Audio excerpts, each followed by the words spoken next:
அன்பர்களே, நண்பர்களே, உங்கள் வாழ்வின் இனிய காலை வணக்கம். இன்று அதாவது ஜனவரி மாதம் 24 தமிழுக்கு தை மாதம் 11 வெள்ளிக்கிழமை. திதி தசமி திதி, அனுச நட்சத்திரம். அப்போ அனுச நட்சத்திரம்னா விருச்சிக ராசி இல்லையா? அப்போ சந்திராஷ்டமம் மேசராசிக்காரர்களுக்கு உரியது. ராகு காலம் 10 12 வரை. யமகண்டம் சாயங்காலம் 3 4 வரை. நல்ல நேரம் அதாவது 12 1 வரை மத்தியானம், 1 to 2, சாயங்காலம் 4 to 5. நீங்கள் அணிய வேண்டிய உடை நிறம், அதாவது போடக்கூடிய சற்றினோட கலர் வெள்ளை கலரு. அவாய்ட் பண்ண வேண்டியது, தவிர்க்க வேண்டியது மஞ்சள் கலரு. இன்றைக்கி காலையில் சாப்பிடுறது கீரை, எள்ளு, கொத்தவரங்காய், வாழைக்காய் போன்றவற்றை சாப்பிட்டு கொள்ளலாம். இந்த ஜோதிட பாட நிகழ்ச்சியில் நம்ம மிருகசீர நட்சத்திரத்தை பற்றி பார்த்துக்கிட்டு வந்திருக்கிறோம் இல்லையா? ஸோ மிருகசீரிஷ நட்சத்திரத்திற்கு எதெல்லாம் அதிர்ஷ்டமானது, எதெல்லாம் துரதிர்ஷ்டமானதுன்னு அவுட்லைன் பார்த்துக்கலாம். இப்போ மிருகசீரிஷ நட்சத்திரத்தில் பிறந்தவர்களுக்கு அந்த நட்சத்திரத்துக்கு அதிர்ஷ்ட எண் 9. அப்போ அதிர்ஷ்டமான தேதிகள் கூட்டுத்தொகை 9 மாதிரி வரணும். அப்போ 9, 18, 27. அன்னைக்கு கிழமை மிருகசீரிய நட்சத்திரம் மார்ஸுக்குள்ளது இல்லையா? கிழமை செவ்வாய்க்கிழமை. மாதம் என்ன மாதம்னா, அதாவது 1ஆம் பாதம் 2ஆம் பாதத்தில் பிறந்தவங்களுக்கு ஆடி, ஐப்பசி, மாசி, பங்குனி. அதிலோட தியரி என்னென்னா, 1ஆம் பாதம் 2ஆம் பாதத்தில் பிறந்தால் அவங்க ரிஷபராசி.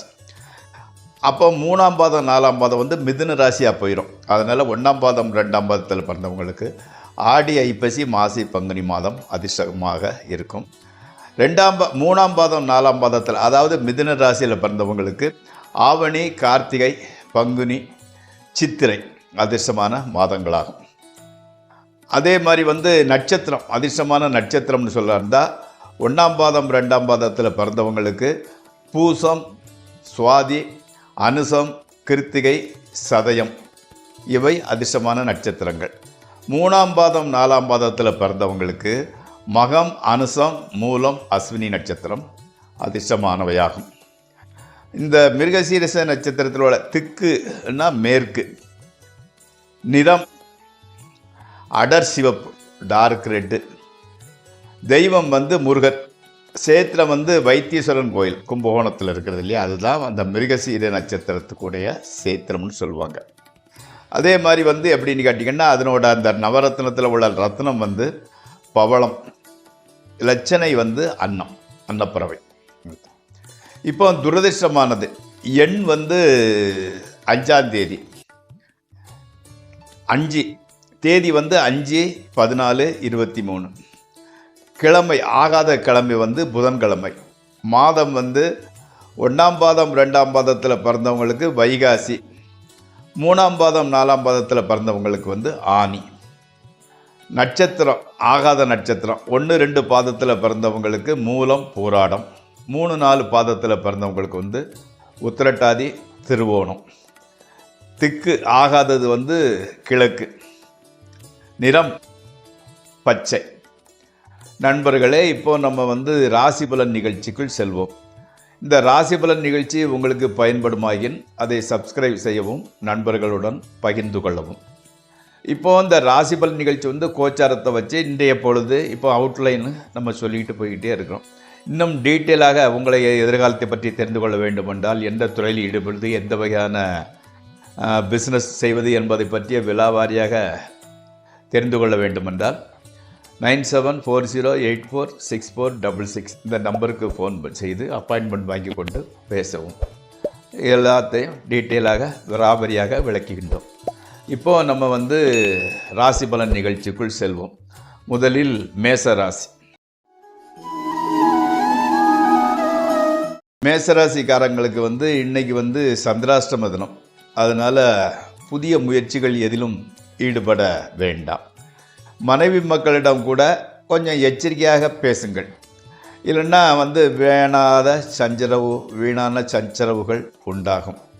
உடல்நலம் கொஞ்சம் பாதிப்பதுடன் பொருள் நஷ்டமும் உண்டாகும். ஸோ உடல்நலத்தில் அக்கறை எடுத்துக்கொள்ளுங்கள். அடுத்து ரிஷபராசி. தொழிலில் ஒரு மாற்றம் உண்டாகும் வாய்ப்பு இருக்கிறது. அதற்கு உண்டான அறிகுறி சிம்டம்ஸ் காணப்படுகிறது. மனைவி மக்களால் மகிழ்ச்சி, அதில் ஒன்றும் பிரச்சனை கிடையாது. வீண் செலவு, வீண் அலைச்சல் மாத்திரம் அப்படியே இருக்கிறது, அது குறைந்தபாடு இல்லை.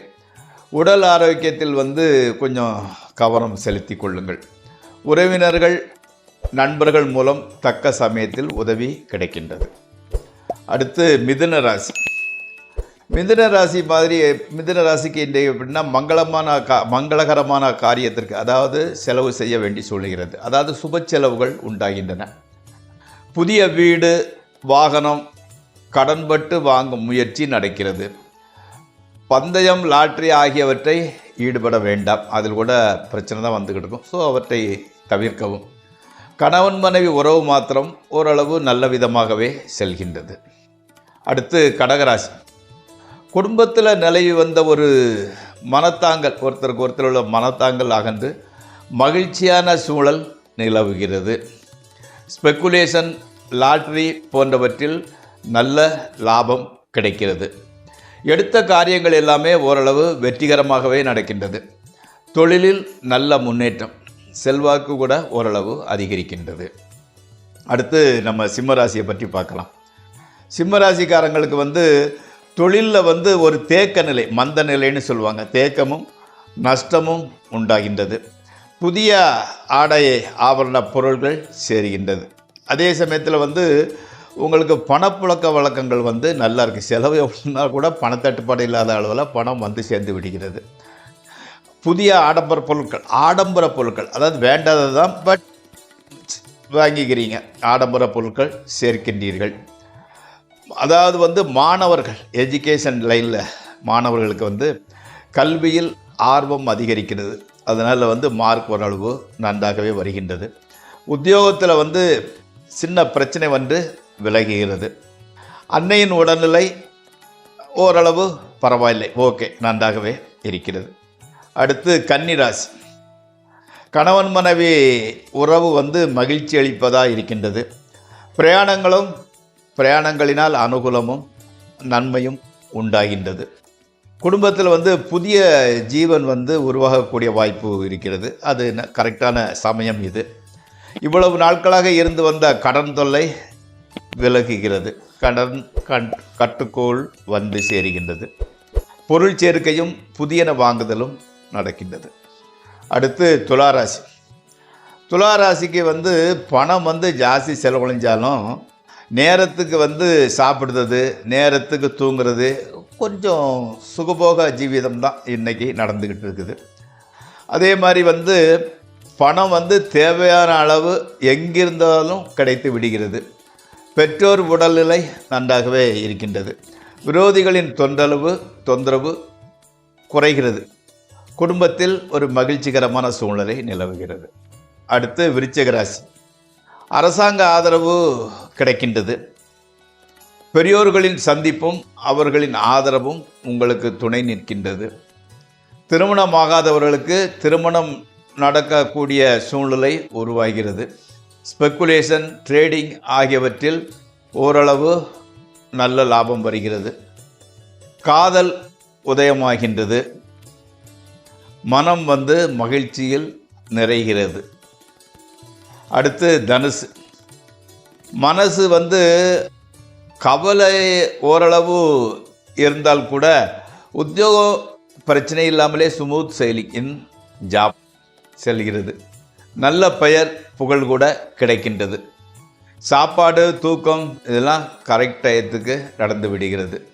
சுப செலவுகள் வந்தால் கூட சுப செலவுகள், நல்ல காரியத்திற்கு உண்டான செலவுகள் ஏற்படுகின்றன. குடும்பத்தில் இருந்து வந்த ஒரு கொஞ்சம் குழப்பமாக கன்ஃபியூஷன்லாம் தீர்ந்து விடுகின்றது. அடுத்து மகர ராசி. மக்கள் பேறு இல்லாதவர்களுக்கு மக்கள் பேறு உண்டாகின்றது. நண்பர்கள், உறவினர்கள் உதவியாக இருக்கின்றனர். ஓகே. புது மனை நிலம், வாகனம் வாங்கும் சூழ்நிலை உருவாகின்றது. ஸ்பெக்குலேஷன், ட்ரேடிங் ஆகியவற்றின் மூலம் நல்ல லாபம். கணவன் மனைவி உறவு மகிழ்ச்சியாகவே செல்கின்றது. அடுத்து கும்பராசி. மனக்குழப்பம் கொஞ்சம் ஜாஸ்தி ஆகிட்டு போகுது. என்ன பிரச்சனைன்னு இல்லை, ஒரு கன்ஃபியூசட் மைண்ட் அண்ட் நெகட்டிவ் தாட்ஸ் இருக்கிறது. அதே மாதிரி தொழிலில்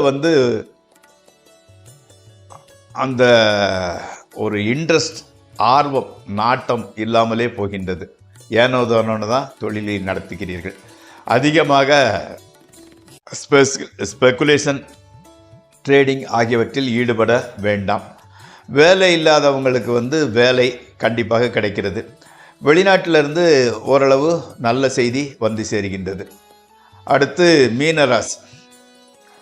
உறவினர்கள், நண்பர்களுடன் சிறு சிறு உரசல், விரோதம் ஏற்படுகிறது. மனைவியின் உடல்நிலை அதாவது தேறி வருகின்றது. வியாபாரம் ஓரளவு, வியாபாரம் செய்கிறவங்களுக்கு பிஸ்னஸ் ஓரளவு பரவாயில்லை. உத்தியோகம் ஓரளவு நல்ல பெயரே கிடைக்கின்றது. பெற்றோரின் உடல்நிலை நன்றாக இருக்கிறது.